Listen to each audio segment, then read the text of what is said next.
다시 시작된 한국의 구축함 전력 강화. 그러나 이번에도 한국의 발목을 잡는 존재는 중국입니다. 최근 한국은 그 어떤 나라보다도 신형 구축함 전력에 많은 노력을 기울이고 있습니다. 이미 선도함의 해군 인도가 완료된 정조대왕급 구축함은 세계 최강의 미국조차도 극찬을 아끼지 않을 정도로 막강한 성능을 보유하였는데요. 그런데 한국의 전력 강화를 가만히 지켜볼 리 없는 중국이 또 한국을 공격하기 시작했습니다. 한국의 새로운 구축함 성능 개량을 두고 이빨을 드러내고 있는 중국은 과거 사드로 인한 경제보복 사례처럼 정치, 외교, 경제 분야에서 한국에 대한 전방위 압박을 시도하고 있습니다. 하지만 우리 대한민국은 더 이상 과거의 전력이 아닌데요. 과거 한국은 군사적으로나 정치, 외교적으로 국제사회에서 입지가 불안정했고 이로 인해 주변국들의 압박에 많은 피해를 입어야 했습니다. 하지만 지금의 한국은 명실상부 세계 5위의 군사강국이자 G20 선진국으로서 중국의 압박을 무시하고 자체적인 전력 강화에 집중할 수 있는 힘과 실력을 갖추고 있는데요. 그래서 준비했습니다. 오늘은 충무공 이순신급 구축함의 성능 개량이 불러올 한국 해군의 전략적 강점에 대해 알려드리겠습니다.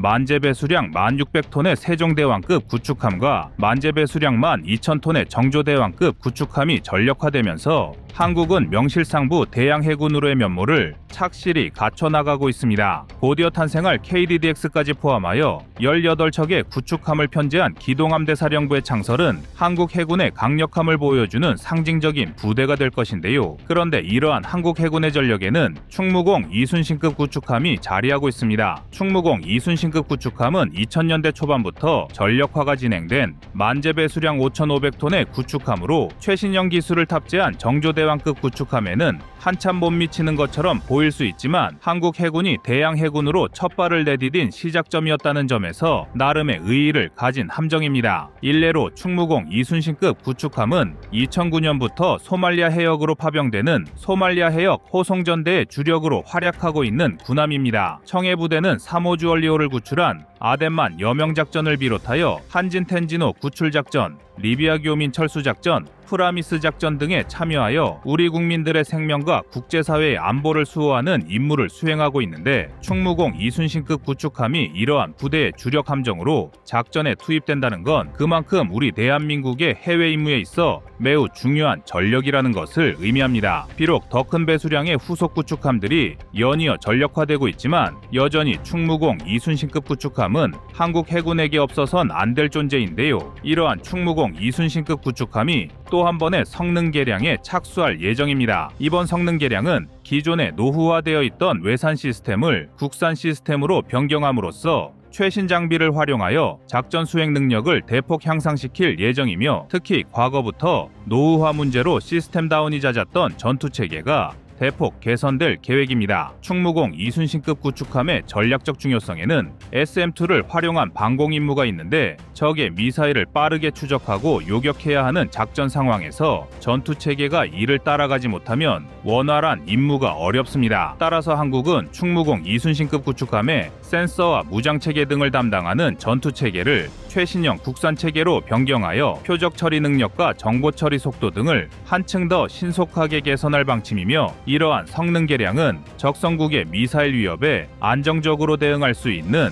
전술적 역량을 한 단계 더 발전시켜 줄 것입니다. 또한 기존의 외산 시스템과 달리 국산 시스템으로 전투 체계를 개선하게 되면 다른 전투 함정이나 지휘소 등과 체계 통합이 쉬워지기 때문에 불필요한 체계 통합 소요를 줄이고 유기적인 작전이 가능하다는 장점도 얻을 수 있는데요. 다음으로 기존의 예인선 배열, 음탄기가 울산급 배치 3인 충남급 호위함과 동일한 장비로 교체됩니다. 충무공 이순신급 구축함은 원래 SQR-220K를 탑재하여 적 잠수함을 추적하고 방어할 수 있도록 제작되어 있었습니다. 개발 당시로서는 나름대로 한국의 최신형 장비를 탑재하여 기존보다 적 잠수함에 대한 탐지 범위를 획기적으로 늘렸다고 평가를 받기도 했으나 이 역시도 시간의 흐름에 따라 더 강력한 성능의 쏘나 체계가 필요했습니다. 특히 한국 해군에게 있어 가장 위협적인 존재는 적의 잠수함인데요. 잠수함은 다소 성능이 떨어지는 구식 기종이라 할지라도 심해로 자망하여 임무를 수행하기 때문에 신형 전투함으로도 정확한 위치를 찾는 것이 쉽지 않습니다. 노후화된 북한 해군이 수상한 분야에서는 아무리 발버둥 쳐도 한국의 신형 구축함 호위함을 위협할 수 없지만 잠수함만은 이러한 기술적 한계를 만회하고 한국 해군에게 위협이 될 여지가 충분하기 때문에 한국 해군에겐 우수한 소나 체계를 계속해서 발전시키는 것이 중요합니다. 현재 충남급 호위함에는 대구급 호위함보다 한 단계 더 발전한 소나 체계가 탑재될 예정으로 대구급 호위함엔 SQR-250K가 탑재되어 있습니다. 대구급 호위함의 SQR-250K는 충무공 이순신급 구축함에 탑재된 SQR-220K를 한층 발전시킨 소나 체계이며 이러한 대구급 호위함보다 더 발전된 충남급 호위함의 소나 체계는 한국 해군의 대잠전 역량을 더욱 증대시킬 것으로 기대를 모으고 있습니다. 그리고 충무공 이순신급 구축함에 충남급 호위함과 동급의 소나 체계를 탑재한다는 것은 기존보다 2단계나 더 강력한 소나 체계를 장착한다는 의미가 되며 이 정도의 성능 개량이라면 적성국이 불순한 의도를 가지고 잠수함을 출격시키더라도 충분한 대응 역량을 구축할 수 있습니다. 한국은 천안함 사태 이전까지만 하더라도 대잠 체계에 많은 투자를 하지 않는다는 일부 비판도 있었던 게 사실인데요. 하지만 적성국의 도발을 몸소 체감한 이후 같은 비극을 반복하지 말아야 한다는 한국 해군의 의지는 충무공 이순신급 구축함이 최신 소나 체계를 탑재하고 적성국의 도발을 저지하게 만들 것입니다. 마지막 성능 개량은 SM-2 미사일의 유도를 위해 유도 전파를 생성하는 유도탄 조사기도 새로운 개량형을 탑재할 예정입니다.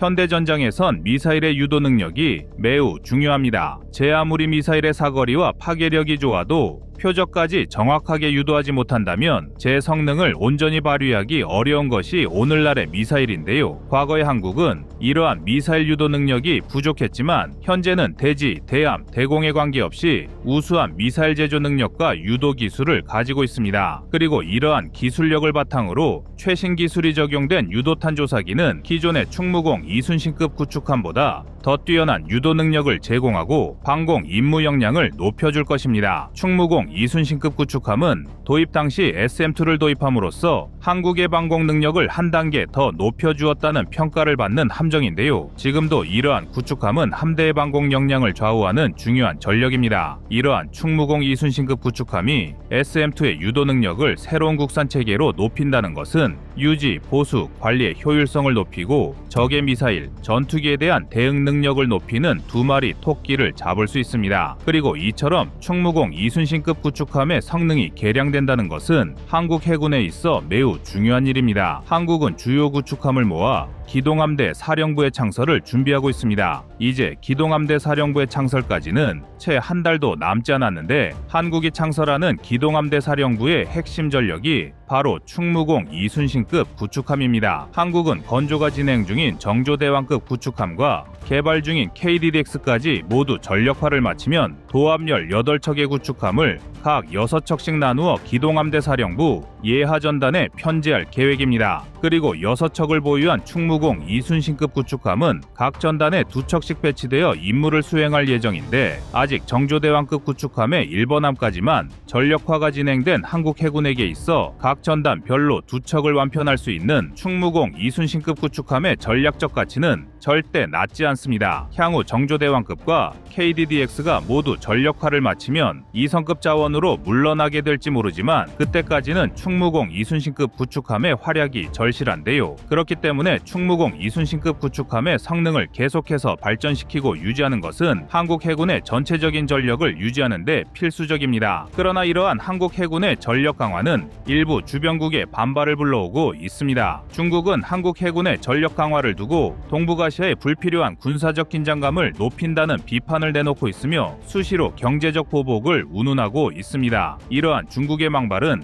역으로 한국 해군의 전력 강화가 그들의 군사적 야욕을 저지하는 데 중요하다는 것을 의미합니다. 중국은 오래전부터 태평양으로 진출하여 미국과 패권 경쟁을 시도하려 하고 있으나 현재 중국의 힘만으로 미국과 그 동맹국을 압도하는 것은 절대로 불가능한데요. 더욱이 지리적으로 태평양으로 나가는 길목에서 한국 해군과의 직간접적 충돌이 불가피합니다. 그렇기 때문에 중국은 한국 해군의 신형 함정과 성능 개량 소식이 전해질 때마다 민감한 반응을 드러내며 마치 한국이 국제사회의 평화를 위협하는 것처럼 호도하기 바쁩니다. 하지만 정작 국제사회와 동북아시아의 평화를 위협하는 것은 누가 보더라도 중국이며 이러한 중국의 확장을 저지하는 데 있어 한국군은 전술 전략적으로 중요한 위치에 있는 것이 사실입니다. 따라서 한국 해군이 구축함 전력을 계속해서 강화하는 것은 앞으로도 절대로 소홀히 해서는 안 되는 문제이며 향후 중국의 패권 도전을 저지하고 한국의 안보를 수호하기 위해 절대적으로 필요한 과정입니다. 우리 대한민국 해군은 충무공 이순신급 구축함부터 세종대왕급, 정조대왕급, KDDX를 모두 합쳐 최강의 기동함대 구축을 준비하고 있으며 성능 개량이 완료된 충무공 이순신급 구축함이 기동함대의 일원으로서 중국 해군을 견제하는 활약을 기대하겠습니다.